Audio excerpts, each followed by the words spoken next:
Zum idealizatorima architekten da Kosovo, architekten Prishtina. И parasit vaš reklamta verim vaš šta bojanje parasit škurtrc tenko da parkir. Men deze Kosovo ka mjaft problemi këtu me arkitekturën, ndërtimet dhe tankimin urbanistik. Kështu që plafon këtu I kemi disa plaka akustike të cilat kanë këto vrima dhe numri I tyre është gati barabartë me problemet që kemi këtu në Kosovë. Natyrisht me ndërtimtari me këtë gjë. Unë kisha të më fillu prej politikës, e cila nuk e përkrah fare danimin tonë, as ndërtimin, as nuk ka respekt për ambientin, as për ndërtimin. Si pikë tjetër, kisha me fut në rend vetëdijsimin e popullatës. Popullata hyn në një fazë të pavarësisë në Kosovë e papërgatitur. Nuk është e vetëdijshme për nevojat dhe kërkesat që kishte një artikulu sikur kishte informuar dhe njoftuar për mundësitë që I kanë.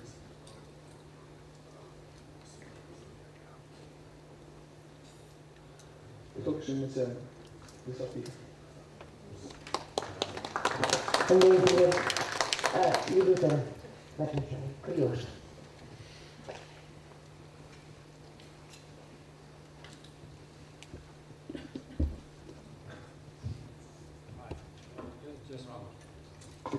Imran Yaman Bashur Prishtina. Hi. This looks very official, like I'm going to say something very important. I almost didn't want to stand up and say it, but just a few points I would like to stress, and I think it's very important. We always, even when we have guests coming here and trying to understand the situation, we always come back to very simple issues, and many of them say, okay, let's redefine the problems. And I think the problem is here the lack of defining the problems, not redefining the problems, because all the time problems are being mystified mostly by the players that are part of the problem, at the same time by creating confusion of what real problems are. I mean, corruption is corruption, and you cannot redefine corruption. Lack of state is lack of state, lack of city authority is lack of city authority. These are very basic terms which you cannot go around. And then combining it with a post-war country which suffered a long time of occupation, brutal aggression, genocide, and erasure of complete administration which existed during until '89. Issues are very much more complex than usually presented, as issues of. It looks, let's say, exotic if someone builds on top of your building a house, but it's not exotic if he doesn't own it, and he just comes there and he builds it, and then your flat underneath starts to crack. And it's also problematic because the city itself doesn't have the authority on the city. We have cases when ministries of the central government argue with the city on what is my authority, what is your authority. So multiple layers of problems which really require very serious work in order to be understood and properly tackled.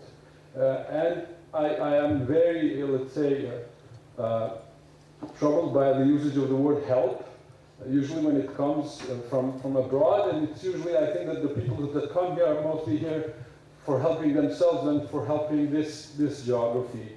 And it's a bit ironic, I know, it's not intended to be such, but I think I mostly agree with the statement that Mr. Bauer made, that this is a sort of a European, let's say, common problem, because partially it is very true because it's also created by the European presence here, and by the international presence here, and by the way that they are administering this country, because this country is only 2 years now, let's say, partially also independent, and the problems that we have here are not inherited by how this country used to function before the occupation. It's also by models which were presented to this country after the liberation. So this is more comment. And just to make another comment on the position of the architectural community here, it's also another irony that you just need to go and see the building of the Faculty of the Architecture, on how this architecture looks now, and it's very sad to see that and to expect the potential out of that building so that it could, let's say, treat the city. That's it.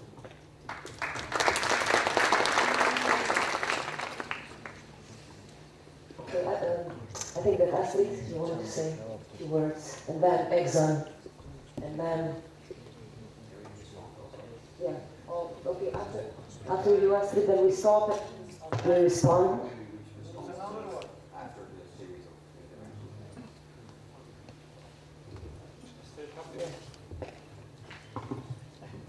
Minimum, kun jam Astrid Hajrullahu, dhe në fakt kisha dashur të flas shumë më gjatë me këtë foltore, por për shkak të kohës do të jem shumë i shkurtër edhe pse kisha disa çështje të ngris. E ajo çka mu më duket se është shumë e rëndësishme është pikërisht atë që ndëgjuam edhe në ligjëratën e parë, është pikërisht të kuptuarit e esencës të qytetit. Ne më duket se jemi në mungesë të kësaj çështjeje, nuk e kemi kuptuar qytetin ashtu si duhet të kuptohet. Një çështje tjetër që u diskutu në këtë ligjërat është edhe raporti I cili krijohet në mes të interesave publike dhe private. Në fakt, këtu nuk ekziston një relacion në mes të asaj që është publike dhe private, po këto dy çështje paraqiten si të ndara, së paku në Prishtinë. Ajo që është publike nuk I takon individit, dhe ajo që është private, pjesa publike nuk I intereson. Kështu që unë mendoj se ky relacion ende nuk është etablu, ende nuk është kriju. Disa debate publike që janë balidur në këta rregulluese, më shumë I kanë ngjajt turmimeve popullore, se sa debateve publike. Aty asnjë çështje nuk është marrë parasysh, ose minimalisht janë trajtuar disa çështje ose të themi çështjet që I kanë parashtruar banorët e këtyre kuarteve që kanë qenë në debat publik. E gjithë kjo na krijon një situatë ku urbanizmi, në qoftë se ende ekziston në esencë, në planifikim,